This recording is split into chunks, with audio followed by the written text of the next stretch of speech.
Welcome to The Last Breakfast. Please enjoy the video.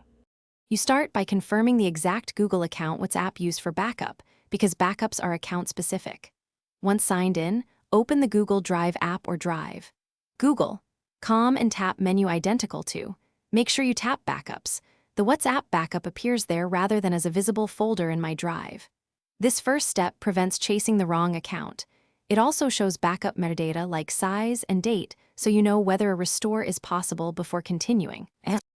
Once done, locate the backup entry labeled WhatsApp or WhatsApp Messenger in the Backups list. That label distinguishes app-level backups versus regular files. Make sure to check the last backup date, the file size, and the linked phone number. Those details tell you if the backup includes recent chats or only older data. For more detail, switch to the desktop web view, because it shows clearer metadata and reduces accidental taps, which helps when you need to confirm that this is the correct backup to restore. To complete the process, reinstall WhatsApp, verify the same phone number, and sign into the identical Google account you used for backup. Then follow prompts and tap Restore when Google Drive backup is detected.